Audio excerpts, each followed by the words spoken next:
Welcome to our live webinar event, Mining for Cost-Effective Solutions, how selecting the right slurry valve significantly reduces downtime and maintenance costs. My name is Greg Danino, and I will be your moderator for today's call. Our speakers today are Chris Swar, Global Product Manager at ITT Engineered Valves, and John Stewart, Engineering Manager at ITT Engineered Valves. They'll be providing an educational presentation to give you a better understanding of how to select the correct slurry valve for your specific mining application so that you can improve operational efficiency and ultimately reduce operating costs. There will be time for questions and answers at the end of the presentation. Please be sure to submit your questions during the webinar using the chat box in the lower left corner of your screen. Chris and John will also share a question and answer summary via email in the near future to cover many of your questions that they may not have time to address at the end of today's call. At this time, all participants are in a listen-only mode. Please note that this conference is being recorded. I'll now turn the call over to Chris. Chris, you may begin.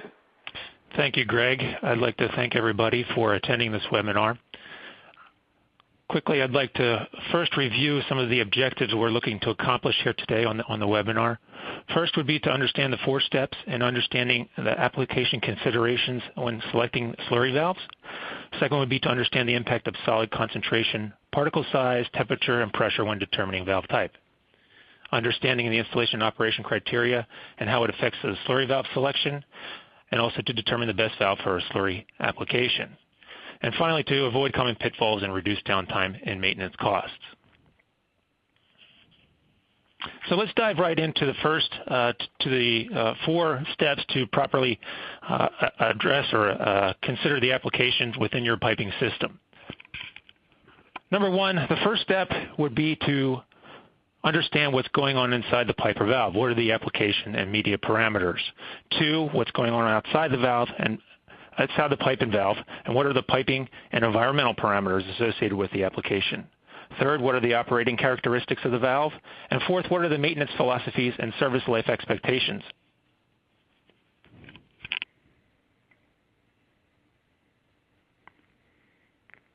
The most obvious consideration when selecting the right slurry valve is what's going on inside the valve. What are the application and media parameters?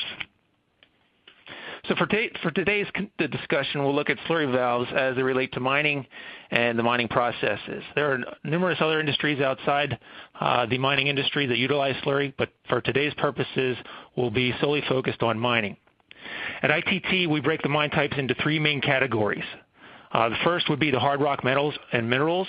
The majority of the mines in this category are concentrator plants. So for those who aren't familiar with concentrator plants, the ore of interest is blasted in an open pit, conveyed to a mining process or to processing facility where it's crushed in size, physically and mechanically separated from the unwanted material, and then concentrated for final refining in a smelter or other electro-refining facility.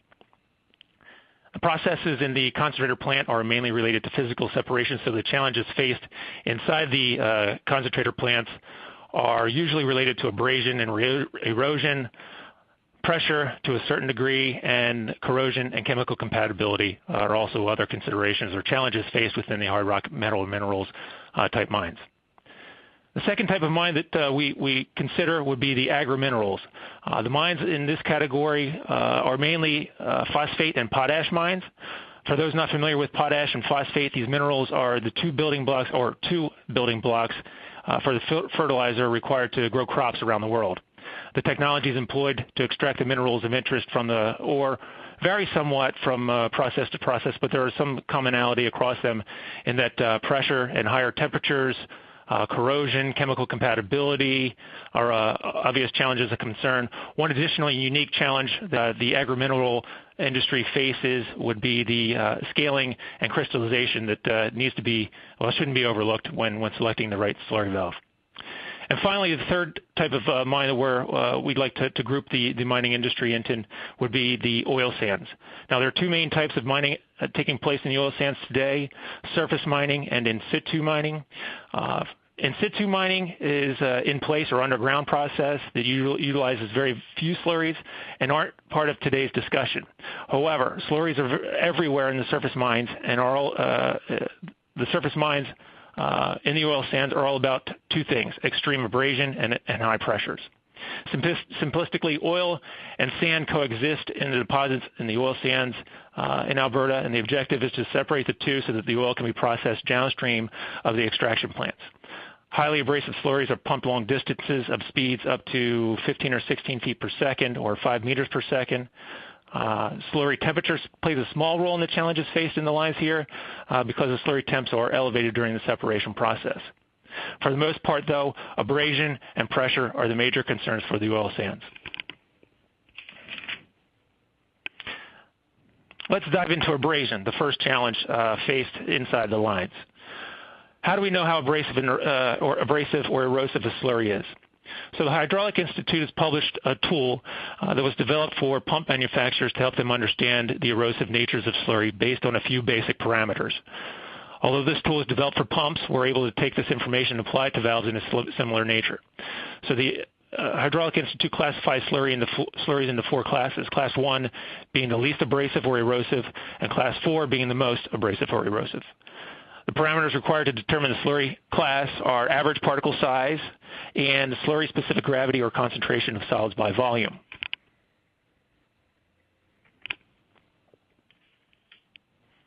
So what is average particle size and why is it important? The average particle size is simply the average size by diameter of a particle within of the particles within a slurry. It's important because it helps us understand how the slurry will behave in various types of valves. Slurries with higher average particle sizes generally cause greater wear rates or higher abrasion or erosion rates. Heavy impacts need to be dealt with, and proper valve sealing needs to be assured as well. Slurries with lower average particle size are generally less abrasive and erosive, and heavy impacts are not as relevant. Now, while we're talking about particle size, in addition to the average particle size, maximum particle size is essential for proper valve operation as well. Without understanding the maximum particle size, potential failure or failure of proper functioning or sealing of the valve could occur, and there may be a potential of the valve actually being damaged from the maximum particle size not being fully understood at the time of selection. Specific gravity or slurry concentration by volume lets us know how the slurry behaves when compared to water. The higher specific gravity, the higher the slurry concentration by volume, and the more solids are present in the media, and the higher the rate of abrasion or erosion that will take place inside the valve.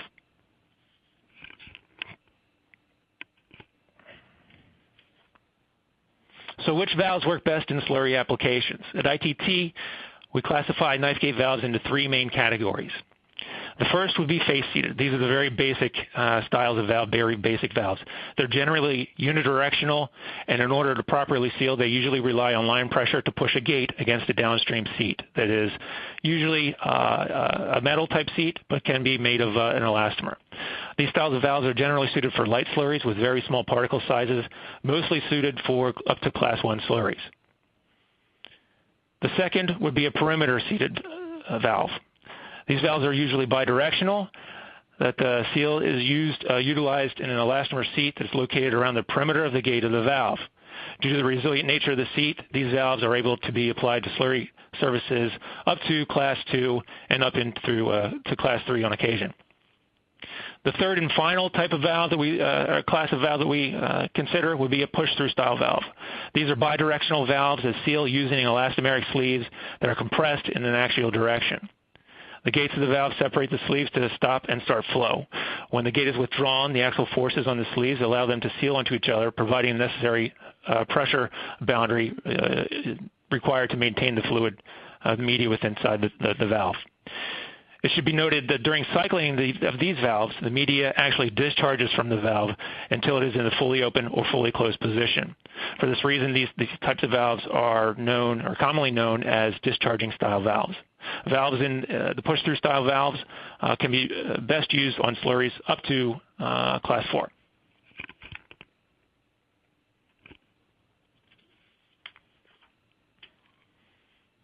The next challenge would be challenges would be pressure and temperature.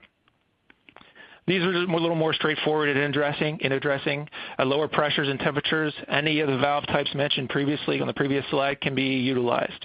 Elevated pressures, let's say above 150 psi or 10 bar, from pumping long distances or up high elevations, or from general process conditions generally require the use of a face-seated valve. Now, there are exceptions to every rule, and there are perimeter seated and push-through designs that can be applied to very specialized applications or higher pressure applications, but generally speaking, a face-seated valve works best in the elevated pressure situations. Elevated temperatures, let's say above 300 degrees F or 150 C, usually require the use of a metal-seated or face-sealed valve. Elastomers used in perimeter-seated and push-through valves usually limit the use of those style valves in elevated temperature situations. Temperature is also especially important when selecting the correct sleeve or seat material for use in valves. Some elastomers are optimized for use in elevated temperatures, while others are best suited for use at ambient temperatures.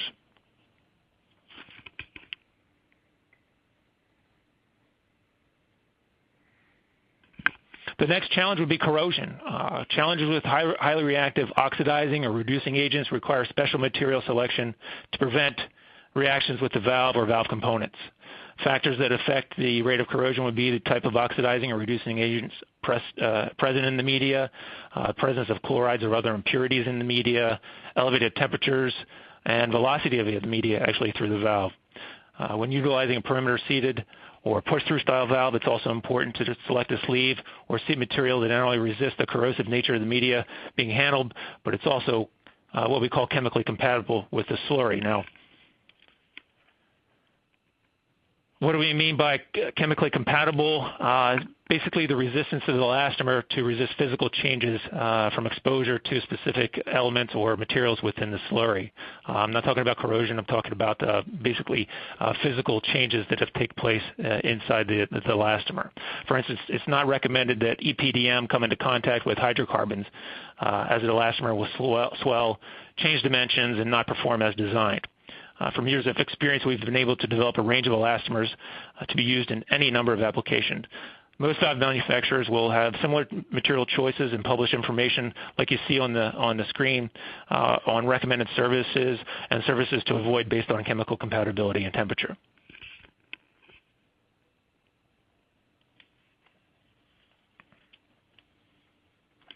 And the final challenge inside the line that we'll consider for today is scaling and crystallization.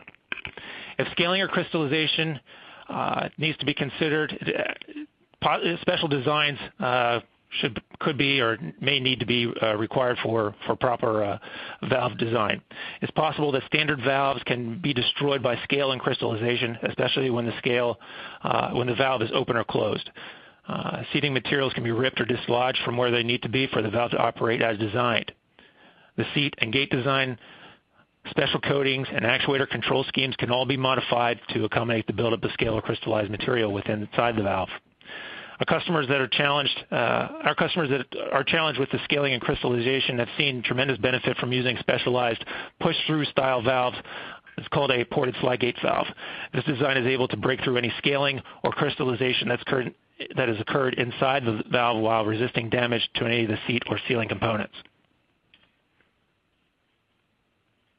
At this time, I'd like to turn it over to John to talk about some of the lessons learned on some of the characteristics or challenges faced inside the line. Thanks, Chris.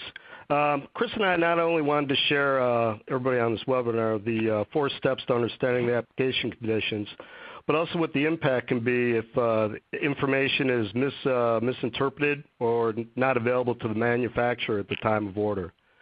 As you see with this slide,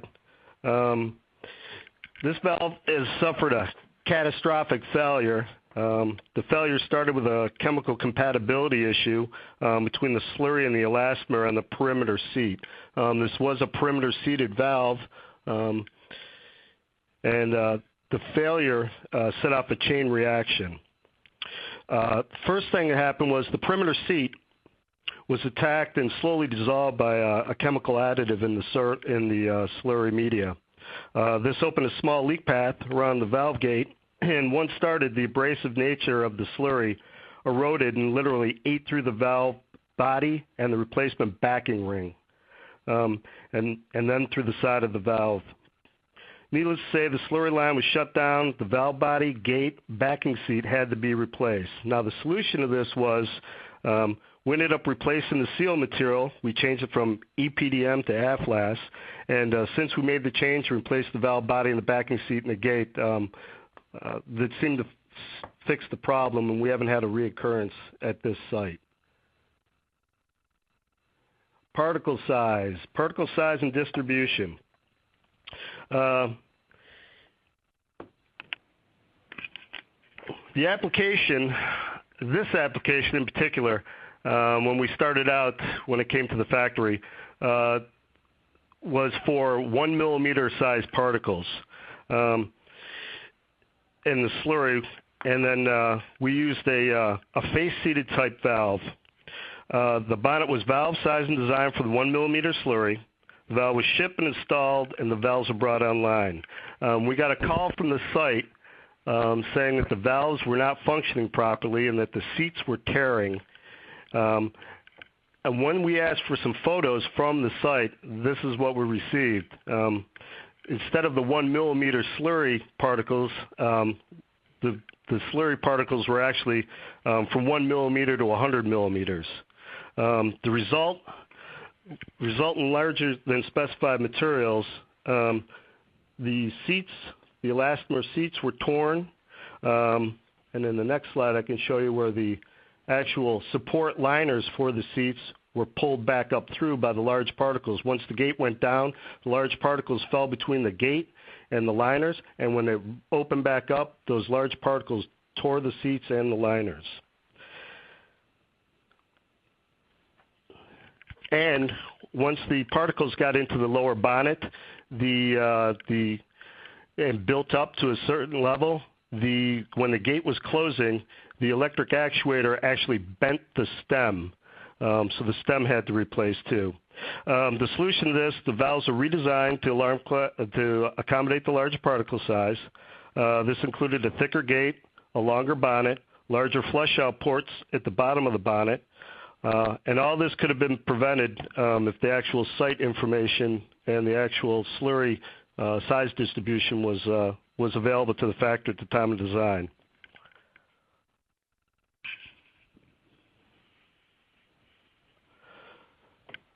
Velocity and particle size. This photo demonstrates the need not only for actual particle size, but the maximum media velocity. This particular gate was fabricated from 400 series stainless. It was very, very hard. The application data received was that the media consisted of, once again, particles less than 1 millimeter, and we actually received the operating process flows, not the design flows for the system. When the pipeline was brought online, at the significantly higher design flow, an approximate 13 millimeter piece of gravel hit the gate. And as you can see from the impact, just about in the center, it shattered the gate. It broke it into 3 different pieces. The solution to this was a new gate was fabricated from a 304L material. It was driven to the site by a factory valve tech, installed, the gate was reset and adjusted. All these incidents lead to long maintenance and shutdown, line shutdown, higher costs, and really, if we would have known the application information up front, all these could have been prevented. Now, before we move on to step 2, what's going on outside of the pipe, we have a poll question we'd like you to answer. Okay, looks like the abrasion erosion seems to be the #1 concern. There's different materials that can be used. Like I said, very specific application information is the best to get to your valve manufacturer. This way that the specific materials can be designed around the application and selected as far as, what may work great in one application may not work necessarily well in another, based on what the particle size is and also the flow of the slurry through the pipeline. Great. Thanks, John. At this point, I'd like to move on to the second step in considering or selecting the right slurry valve for your application. A less obvious consideration would be to consider what's going on outside the pipe. or valve? Like, what are the environmental parameters or conditions surrounding the valve that need to be considered? Obvious ones, or ones that jump out to us, are the orientation of the valve and piping, the adjacent piping and connection type, and the environmental conditions that the valve is exposed to. Piping orientation is critical when selecting the valve accessories, especially when the valves are automated. Valves installed in horizontal piping with vertical valve stems require little consideration to valve orientation or support other than basic supporting to the pipe. Concerns or other considerations need to be taken into account when installing valves on vertical piping. The use of supporting structures for the actuator if the yoke is not what is called self-supporting or self-supporting yoke need to be put in place to support the actuator while the stem is in the horizontal position. You can see on the left-hand picture a bank of valves installed in this orientation where a support brace is installed to support the valves in the horizontal position. Horizontal piping with horizontal stem may also consider an additional type of support, not only actuator support, but also support of the valve, the gate inside the valve. Now, some of the larger style valves or larger bore valves utilize very thick gates, very large gates, which add significant weight in of themselves to the weight of the valve. Some of the gates could weigh upwards several hundred, maybe 1,000 pounds. When that valve is installed in a horizontal position with the horizontal stem, the gate can be significantly start to compress any packing or start to misalign with inside the valve, and the valve won't perform as designed or as required by the customer or owner.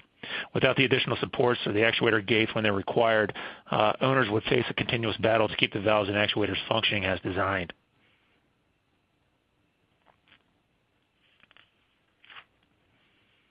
Adjacent piping and connection types. The piping connections also play a role in valve selection. So line piping connections sometimes require additional features or connection hardware to ensure that the valves operate properly, or the valves being connected to raised face connections or flanges, or are they flat-faced. Consideration needs to be given to assure the valve piping connection is optimal and doesn't interfere with the valve design or operation. In cases where the pipe is supporting the full weight of the valve, additional supports may be required to assure that the integrity of the pipeline is not compromised, particularly with fiberglass reinforced piping utilized in some of the industries out there today.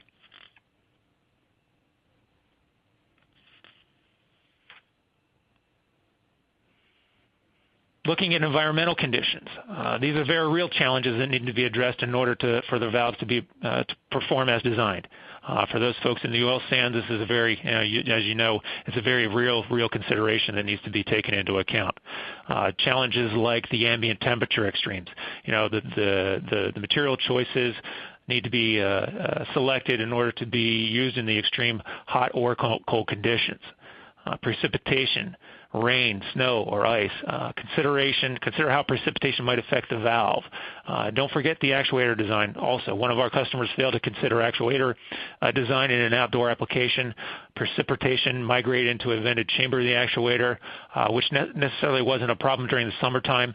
However, when the ambient temperature reached below freezing, the water or precipitation that had migrated into this vented chamber became a problem when it turned to ice. The actuator didn't perform properly. So precipitation is an obvious concern, especially with the actuated style or types of valves. Wind and wind-blown particles, another really real situation for the folks up in the oil sand when handling when using valves on bitumen service. The bitumen is very sticky. The environment up in the oil sands is very dirty, dusty, windy, cold. When the valve is actually in the open position, gates are exposed to environmental conditions. Now, wind and sand particles being blown against a sticky gate can create significant problems when the valve is asked to close, and that those sticky sand particles are drawn across the packing, creates a potential or will accelerate the failure of that piping. So either protective shrouds around the gate or bonnets on the top section above the chest area to enclose the gate would be necessary, or optimal considerations when trying to handle or at least consider wind or wind-blown particles. Coastal environments are also of major concern. Corrosion from the chlorides in the atmosphere are especially aggressive. Materials need to be selected, materials of construction for the valve body, gate, actuator. Anything that's exposed to the environment needs to be compatible with that coastal corrosive environment. And then the other consideration of other valves in the particular area. Are there any other valves around the one in question? Are they discharging style valves? How will the valves interact? These all need to be kind of considered from an environmental conditions standpoint. Again, I'd like to turn this portion of the presentation over to John to talk about some of the lessons learned about some of the considerations that need to be taken into account as they relate to conditions outside the valve. Thanks, Chris. This photo demonstrates that even with all the information given to the manufacturer, issues with the valve installation can impact the function of the slurry valves. Proper pipe line support near the install site is very important. The misalignment of the pipe puts undue stress on the valve body and bolting. In some cases, the valve body can actually be stretched or pulled apart by the piping stress. This photo the site manager sent us after our valve was pulled out of line. The reason for pulling the valve was the rim pull, or the actuation force required to open and close the valve, exceeded what the electric actuator could provide, and it was actually timing out. So once this was provided to us, we saw that the misalignment of the pipe, the solution to it was pipe supports were added to bring the pipes into alignment. The valve was reinstalled, and the actuator and the valve functioned flawlessly, just like it was designed. This is one of the important things. Working closely with the customer's field installation teams and piping design personnel sometimes required. Don't be afraid to contact the valve manufacturer for guidance as to location of valves near pumps, piping transitions, or providing detailed installation instructions. Photos of the install site seem to work best, as in this. We could have gone round and round about checking the valve and checking the actuator and sending the valve back to the factory, or sending someone out there to inspect it, when actually it had nothing really to do with the valve. It was more the install.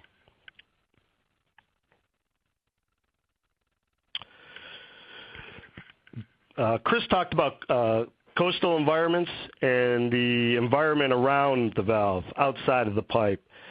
This is a picture of one of a pneumatic actuator. This is a chrome-plated pneumatic cylinder rod. This was actually after valves were unboxed overseas. The corrosion occurred during overseas shipments. The valves were sealed in lined boxes. Desiccant was put in, and all these piston rods were actually lightly coated with a protective oil. And even with all the preventive measures, the salt there was still able to work its way under the plating and corrode the carbon steel. The issue with this is, if you stroke this valve with this rod in this condition, the seals in that cylinder are going to be ruined. They're going to be destroyed within one or two strokes. The solution that we found, the best solution is to switch to a stainless steel cylinder rod. They cost a little bit more on the front end, but they have a huge savings in the long term. Before I hand it back over to Chris, I can't stress it enough that the more information that be sent to the valve manufacturer regarding design and the actual application, field conditions, the better off you'll be in the long run, as far as getting the proper design, the proper materials, and the less maintenance downtime you have, and the cost ownership will be in the long run. I'll pass it back now to Chris for the next topic, the operating characteristics of the valve. Thanks, John. As John mentioned, the third step in the process, third step in the considerations, would be to understand what the operating characteristics of the valves are. what are the operating characteristics of the valve, understanding the cycle frequency, also understanding the safety environmental requirements are critical when looking at this third step. So when we're talking about the valve and actuator operating characteristics and cycle frequency, we need to understand what is the energy source for the actuator. Is it a pneumatic cylinder, a hydraulic cylinder, electric, manual? These are all come into play when selecting the correct actuator that's used to cycle this valve. Now, is the valve within close proximity to this energy source? It's a critical consideration when the valve is inside of a processing plant. Typically, you have an energy source, your energy source, whether it be instrument air or hydraulic pressure, electricity, or even just regular manual manpower. Out in the field, it's another critical consideration, simply because in, let's say, a tailings line, a mile from a processing facility, you generally don't have electric, you generally don't have pneumatic air pressure available, so hydraulic power units or hydraulic remote power may be specially or may be needed to actuate the valves in those applications. How quickly do the valves need to open or fully close? If it's okay to slowly or preferred to slowly operate, pneumatic, hydraulic, electric, even manual style actuators can all be utilized. Now, if it's a quick acting, if it needs to operate very quickly, either pneumatic probably be the best option there, or maybe even a possible receiver tank. You may be able to get away with a large electric style actuator. Generally, manual and hydraulic pressure generally are slower to operate the valves if they need to be quickly operated. The third and actually the fourth and final consideration within the operating characteristics of the valve would be how often the valves are cycled. It not only affects the actuator choice, but also affects the valve design. Valves that experience packing leakage around the gates from frequent cycling can benefit from utilizing a bonnet and packing around the stem of the actuator or valve to extend the service life of the packing of the valve. Packing around a gate with that sharp corners around the gate is very, very hard to maintain when in high cycle applications. So the reason to utilize the bonnet and round seal around the stem would extend the service life of that packing.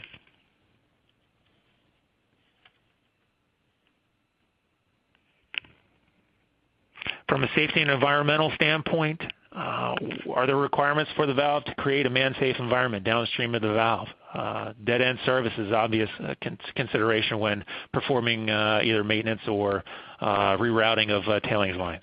Or there's a requirement for a double block and bleed. Again, a man-safe environment. A lot of the times the knife gate valves or valves used in slurry applications, their main purpose is to isolate a piece of equipment, a larger, more expensive piece of equipment such as a pump or some other froth flotation cell, or any number of pieces of equipment, ball mill, any of the other number of pieces of equipment out there. Double block and bleed or creating a man-safe environment is essentially is critical for a number of governments or countries. So creating that safe environment is absolutely necessary, and it needs to be considered when selecting the style valve. Is there an area where the media can come into contact with the personnel? So is the valve installed above head, above personnel where they would be walking?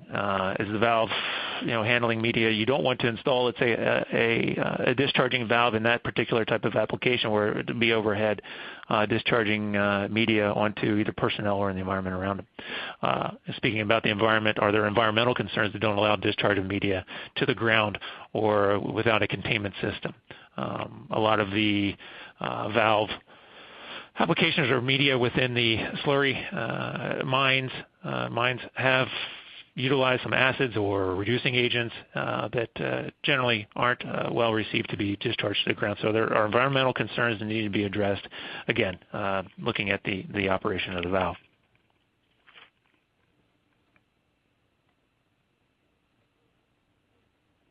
And finally, the fourth step in the process would be to understand the maintenance philosophies and service life expectations. This is kind of where everything kind of comes together when considering all four steps. So what we're looking at here are the maintenance expectations, the service life expectations, and the impact to unplanned outages or downtime. So how frequent is the preventative maintenance schedule? How long are the valves expected to last? Do unplanned outages severely affect production or profitability?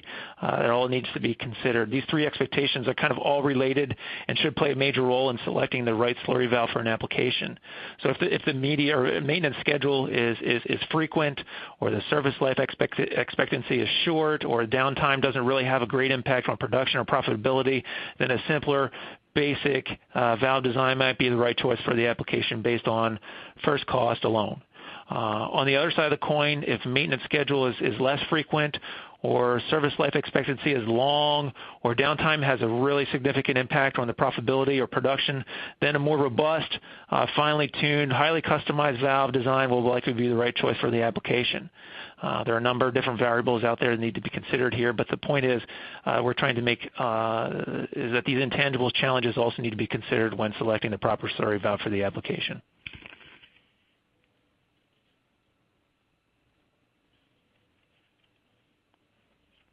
So bringing it all together, it's not really possible for us to assign a dollar value to the amount of money saved from downtime reduction or maintenance costs. However, from working closely with our customers and choosing the right valves for the slurry applications, we've been able to assign a kind of an order of magnitude savings from associated with considering each of the four steps in the proper valve selection. So looking at the first step that we talked about, what's going on inside the valve and pipe, where the application and media parameters, this is probably the most important of the four steps. So if you properly select the right valve for the media that it's handling, it's an order of magnitude of, let's say, 3. We can look at also the second step, what's going on outside the pipe and valve, what are the piping environmental parameters. So if the valve is installed properly and all the installation is considered, we can have an order of magnitude of 1 from reducing downtime and maintenance costs. The third step in the operation, or the third step in the considering a slurry valve application, what are the operating characteristics of the valve? Do we have the proper valve operations? Do we have the proper actuator? Is it installed properly? Are we expecting, have we sized the actuator properly? Have we addressed all the cycling frequency concerns associated with the valve? We can assign an order of magnitude of 1. So then moving on to the fourth one, probably the second most critical aspect, or second most critical of the 4 steps. What are the maintenance philosophies and service life expectations? A lot of times this kind of goes overlooked because it is something that takes place beyond the first procurement, the first capital cost. It's something that kind of takes place once the valves are installed. If the proper maintenance and planning is taken into account, an order of magnitude of let's say 2, maybe 3 in this in some cases. But our experience has shown that the proper consideration of all these 4 steps can lead to reduced downtime and reduction in operating and maintenance costs.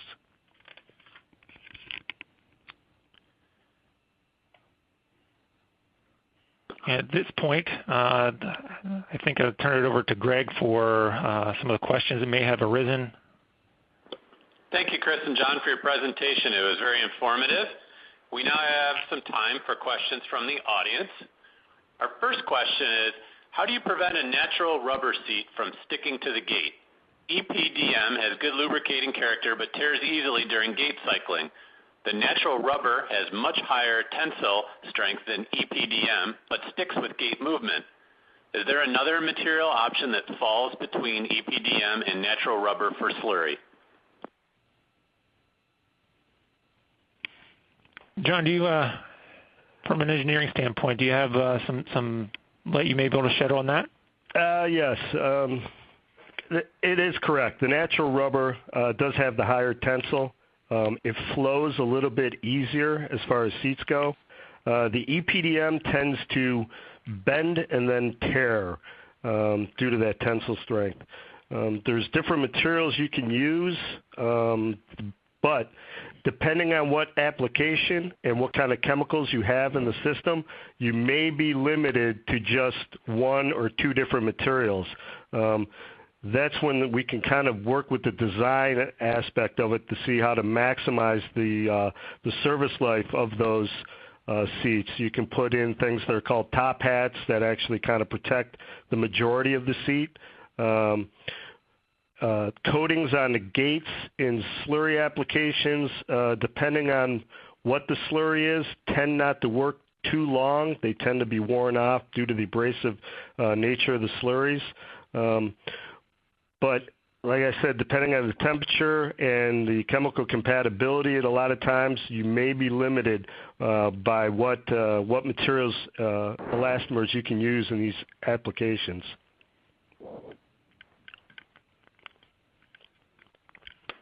Great, thanks. Our next question is, how would you utilize the Hydraulics Institute classification chart to begin the process of specifying a slurry valve? Well, let's go back to the chart itself.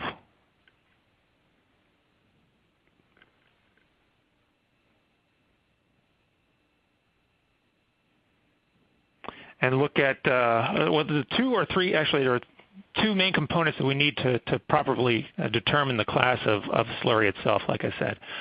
Specific gravity or concentration by volume, those two parameters are listed on the y-axis. On the left, it would be your specific gravity. On the right would be your concentration by volume. They both represent similar characteristics of the slurry. Can be, if you don't know the specific gravity and you do know the concentration by volume, you can use either of those to determine the class of the slurry. The average particle size is absolutely critical in determining the class of slurry itself. So knowing the average particle size on the x-axis, you can determine, by knowing the specific gravity and the concentration by volume, and also know the average particle size, you can determine the class of slurry that you have. From that point, you can look at the types of valves that we kind of talked about from a face-seated, perimeter-seated, and push-through technology standpoint, and use once you've calculated the class slurry that you have in your valve, you can use this as a rule of thumb to kind of guide you in a particular direction as to which style of valve to use. Now, this is not a hard and fast rule. These are not set in stone. These are just basic guidelines. Now, there obviously are exceptions to every rule, but this will generally get you in the right ballpark, or heading down the right path when it comes to specifying or selecting the right style of valve to handle any particular, class of slurry. Good question. Thanks, Chris. Our next question, can you please review some of the problems encountered with valves installed on their sides? Sure. Let's see. Let's go to slide 21. There's a variety of different problems or issues, design issues you have to take into account when valves are installed either on their horizontally or horizontally in a vertical pipe. What you're going to have is you're going to have the gate of the knife gate is going to be pushed to one side. And what can be done if they're in a horizontal position in a vertical pipeline is you can install what is called gate guides, and basically they're wear strips on the inside of the body to help prevent that gate from wearing through the actual body of the valve quicker and to wear that side of the gate out. These can be made either out of stellite or some of the base valve body material. Casting-wise, they're tough. These are more with a fabricated valve that you can weld these strips in that help mediate the gate drift or the gate wear. In the horizontal position in a horizontal pipe, you end up with the same kind of issues. A lot of times what we have to do is you have to determine what the static head is on top of that the gate, the material flow that's going to be piled up there. So the gate has to actually be designed for that differential pressure of the weight sitting on top of it. You can alleviate this using kind of a slide gate valve, but a lot of times you have to take that into account when you're working with the actuation force. You can also use we call chest liners and chest buttons to counteract some of the additional weight that's on there, or to help seal the valves while they're closing.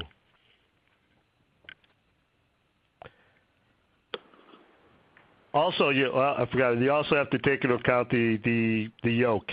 We supply self-supporting yokes on the majority of our valves, but sometimes you end up with a lot of accessories on top of the valve. So sometimes you require external support of the actual actuator. That can be either almost like a jacking screw or a piece of pipe that's underneath there. Usually we support the valves at the top of the yoke where the actuator is actually bolted to the valve.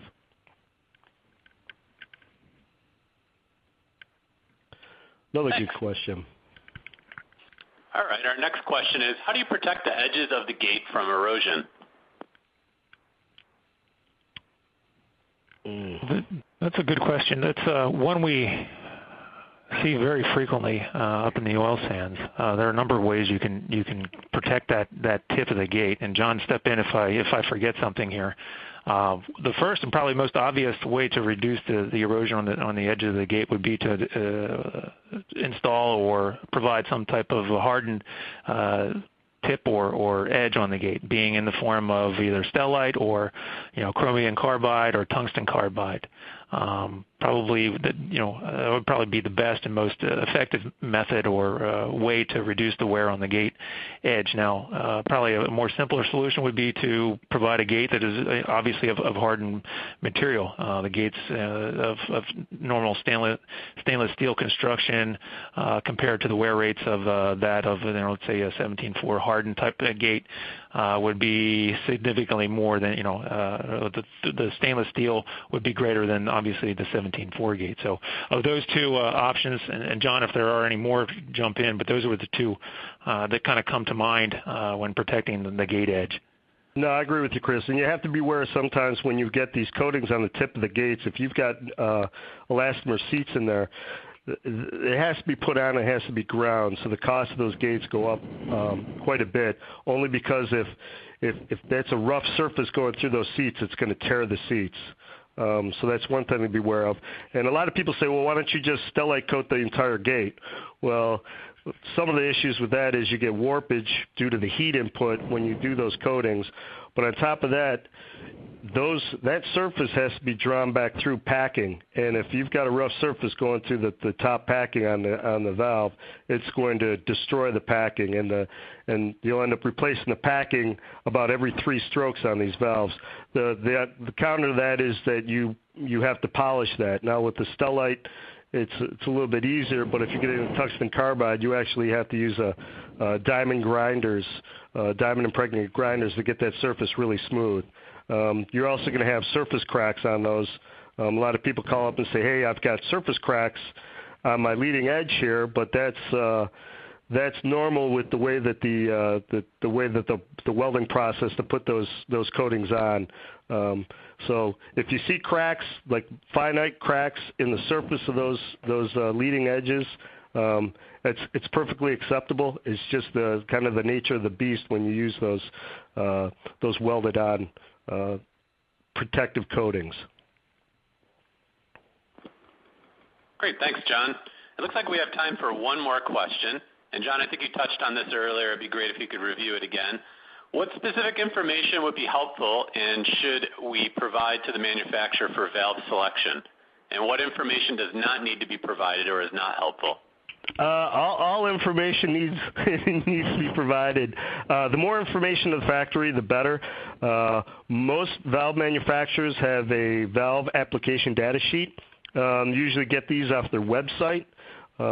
And those will cover the site information, the flow rates, the chemical breakdown of what's going through, usually the particle size, the particle distribution, and application temperature.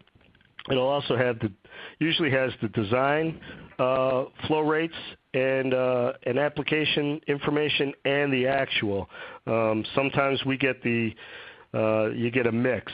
That's a really good starting point. If you fill those out as completely as you possibly can and send those in with your RFQ, that'll give a good starting point, and what that'll do is it'll help the factory actually kind of narrow it down to begin with, and then we can come back with more specific questions as to the actual your actual application, so that we can, we'll get you in a classification where it needs to be a class 1, class 2, or class 4 style, a push through or not, and then what we can do at that point, come back and get more information or a little bit more specific information.